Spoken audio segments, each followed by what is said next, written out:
اے لوگو گواہ رہنا، یہ آدمی کس طرح خدا کے سچے بندوں پر خدا ہی کی عبادت خانے میں الزام لگا رہا ہے۔ گواہ رہنا۔ اب یہ بات ثابت ہو گئی ہے، اور وہ بھی ان تمام مقدس علماء کے سامنے، کہ تمہارے اس معصوم چہرے کے پیچھے جس سے تم نے لوگوں کو اپنا گرویدہ بنایا ہوا ہے، ایک شیطان کار فرما ہے۔ اور ہاں، اسی شیطان نے تمہیں اس قدر گستاخ کر دیا ہے کہ تم یہودی مذہب کی ان برگزیدہ ہستیوں اور ان عظیم مشائخ اور ان پاک و پاکیزہ علماء شریعت کی اور اس مقدس بزرگ کی توہین کر رہے ہو جو دین خدا کا پاک باز محافظ ہے۔ اے یہودی علماء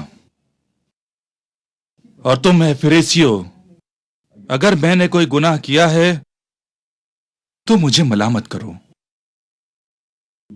کرو، لیکن بھائیوں کی طرح، تاکہ خدا تمہیں اپنا دوست بنائے، اور اس طرح تم پیغام خدا کے سچے امین قرار پاتے۔ لیکن سب لوگ جانتے ہیں کہ تم لوگ مجھ سے دشمنی رکھتے ہو، اس لیے مجھے نصیحت ہی نہیں کر سکتے۔ تمہارے دلوں میں میرے لیے نفرت ہے۔ یہ بات ثابت کرتی ہے کہ تم لوگ ابراہیم خلیل اللہ کی اولاد نہیں ہو، صرف دعویٰ کرتے ہو۔ ابراہیم خدا سے اتنی محبت کرتے تھے کہ نہ صرف نمرود کے ان بتوں کو توڑا، بلکہ اپنے عظیم فرزند حضرت اسماعیل ذبیح اللہ کو بھی خدا کی رضا کے لیے قربانی کے لیے پیش کر دیا۔ اے بنی اسرائیل، جان لو میں خدا کا پیغمبر ہوں، اور میں تورات کی تائید کرتا ہوں، اور اس پیغمبر کی آمد کی بشارت دیتا ہوں جو خدا کا آخری نبی ہوگا، اور اس کا نام احمد ہوگا۔ بس کرو، بس۔ اپنی زبان بند رکھو، مار دو اسے، مار دو، قتل کر دو اسے، قتل کر دو اسے، مار دو اسے، مار دو اسے، قتل کر دو۔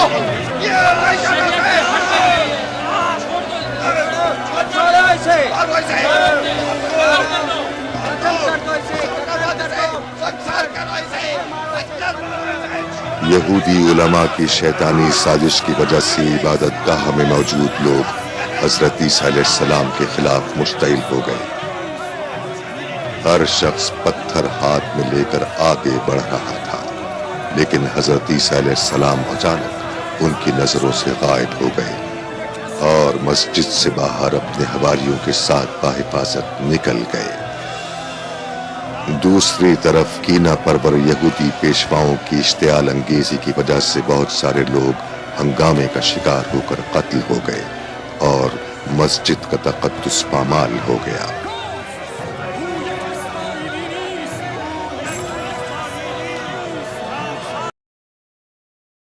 عیسیٰ ابن مریم جو ہیں جی، اس پلانٹ ارتھ پہ ٹاپ کی جو ڈومیننٹ پرسنالٹیز ہیں نا جی، ان میں سے ایک ہیں، اس میں کوئی شک نہیں ہے۔ اتنی غیر معمولی پرسنالٹی ہے کہ اللہ تعالیٰ نے جس طرح کے معجزات عیسیٰ ابن مریم کو دیے کسی اور پیغمبر کو نہیں دیے، انکلوڈنگ اور پروفٹ صلی اللہ علیہ وآلہ وسلم۔ آپ صلی اللہ علیہ وآلہ وسلم کی جو اوور آل فضیلت تمام انبیاء کے اوپر وہ اسٹیبلش ہے، لیکن چند ایک خوبیاں ایسی ہیں جو اللہ تعالیٰ نے مختلف پیغمبروں میں بانٹ دی ہیں۔ مثلا موسیٰ علیہ السلام کو اللہ تعالیٰ نے وہ خوبی دی جو اور کسی پیغمبر کو نہیں دی، کہ اس پلانٹ ارتھ پہ ایک ہی شخص ہے جس سے اللہ نے کلام کیا ہے، وَكَلَّمَ اللَّهُ مُوسَىٰ تَكْلِيمًا۔ باقی انبیاء کی طرف وہی آئی ہے۔ ہاں، شب معراج آسمانوں پہ ہمارے نبی کے ساتھ بھی ڈائریکٹ کلام ہوا ہے، لیکن اس دنیا پہ نہیں، شب معراج، وہ بھی آسمانوں پہ۔ موسیٰ علیہ السلام کو اللہ نے یہ فضیلت دی۔ بخاری مسلم میں آیا ہے کہ قیامت والے دن سب لوگ ننگے اٹھائے جائیں گے، سب سے پہلے ابراہیم خلیل اللہ کو لباس پہنایا جائے گا۔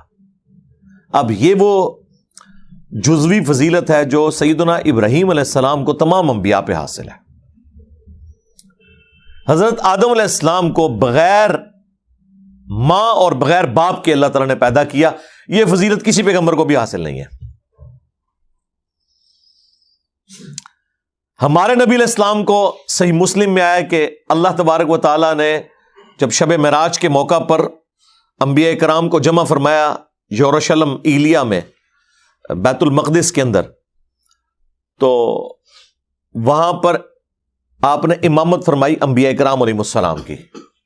یہ ایک اناؤنسمنٹ تھی اوورآل فضیلت کی، جو قرآن میں آیا تلک الرسل فضلنا بعضهم علی بعض. یہ اللہ کے رسول ہیں، بعض کو بعض پہ اللہ نے فضیلت دی ہے. یہ تفضیل بین الرسل یا عربی میں تفضیل بین الرسل، یہ عقیدہ عین ایمان ہے، اس میں کوئی کسی کو شک نہیں ہونا چاہیے. لیکن تفریق بین الرسل یہ کفر ہے، جو قرآن میں ہے لا نفرق بین احد منہم، ہم ان میں ایمان لانے میں کسی میں فرق نہیں کریں گے. ہمارے لیے عیسیٰ ابن مریم کو پیغمبر ماننا بھی اتنا ہی ضروری ہے جتنا کہ محمد رسول اللہ کو صلی اللہ علیہ وآلہ وسلم. وہ سورۃ النساء میں آیا کہ اگر کوئی شخص سٹارٹ میں پارہ نمبر 6 کے سٹارٹ میں سورۃ النساء میں کہ اللہ اور رسول میں بھی ایمان لانے میں فرق کرے یا رسولوں میں ایمان لانے میں فرق کر دے، وہ پکا کافر ہے. کہ ہم بعض پیغمبروں کو مانیں گے بعض کو نہیں مانیں گے، یا اللہ کو مانیں گے پیغمبروں کو نہیں مانیں گے، یا اپنے مرضی کے پیغمبروں کو مانیں گے باقیوں کو نہیں مانیں گے. جس طرح یہودیوں نے دیکھیں جیزس کرائسٹ کا انکار کر دیا اور کافر ہو گئے، حالانکہ پروفیسیز موجود تھیں ان کی کتابوں میں کہ ایک مسایہ آئیں گے. وہ مسایہ آئے، وہ ان کی حرام خوریوں کے اوپر مولویوں کو پادریوں کو بتاتے رہے، یروشلم میں لیکچرز دیتے رہے. لیکن وہی بات ہے کہ بھئی 80-90 سال کے جو بڈھے ہیں ان کے سامنے اگر ایک 25 سال کا کالی داڑھی والا نوجوان کھڑے ہو کے یہ کہے کہ حرام خوریاں چھوڑ دو، ٹھیک ہے، وہ تو کہتے تھے ہم تو بنی اسرائیل میں سے کسٹوڈین ہے، اس گدی کے اوپر بیٹھے ہوئے ہیں، ہیکل سلیمانی کے وارث ہم ہیں. اور ان کو حضرت عیسیٰ ابن مریم کے واز کیسے ہضم ہوں گے جبکہ وہ چن چن کے غلطیاں ان کی نکالتے تھے. میٹھی میٹھی باتیں تو نہیں طارق جمیسا والی انہوں نے کی ادھر، ورنہ تو سارے گلے لگا لیتے. وہ تو کہتے تم حرام خور ہو، سود خور ہو، اشرافیہ کے لیے تم نے اور قوانین بنائے ہوئے ہیں، عوام الناس کے لیے اور قوانین بنائے ہوئے ہیں، اپنے آپ کو کسٹوڈین کہتے ہو حضرت یعقوب علیہ السلام کی نسل کا، بنو اسرائیل کا، اور کرتوت تمہارے جو ہیں وہ شیاطین والے ہیں. سموچے اونٹ نکل جاتے ہو اور مچھر چھانتے رہتے ہو. اے لوگوں، گواہ رہنا یہ آدمی کس طرح خدا کے سچے بندوں پر خدا ہی کی عبادت خانے میں الزام لگا رہا ہے. گواہ رہنا اب یہ بات ثابت ہو گئی ہے، اور وہ بھی ان تمام مقدس علماء کے سامنے، کہ تمہارے اس معصوم چہرے کے پیچھے جس سے تم نے لوگوں کو اپنا گرویدہ بنایا ہوا ہے، ایک شیطان کار فرما ہے. اور ہاں، اسی شیطان نے تمہیں اس قدر گستاخ کر دیا ہے کہ تم یہودی مذہب کی ان برگزیدہ ہستیوں اور ان عظیم مشائخ اور ان پاک و پاکیزہ علماء شریعت کی اور اس مقدس بزرگ کی توہین کر رہے ہو جو دین خدا کا پاک باز محافظ ہے. اے یہودی علماء اور تم اے فریسیو، اگر میں نے کوئی گناہ کیا ہے تو مجھے ملامت کرو، لیکن بھائیوں کی طرح، تاکہ خدا تمہیں اپنا دوست بنائے، اور اس طرح تم پیغام خدا کے سچے امین قرار پاتے. لیکن سب لوگ جانتے ہیں کہ تم لوگ مجھ سے دشمنی رکھتے ہو، اس لیے مجھے نصیحت ہی نہیں کر سکتے. تمہارے دلوں میں میرے لیے نفرت ہے. یہ بات ثابت کرتی ہے کہ تم لوگ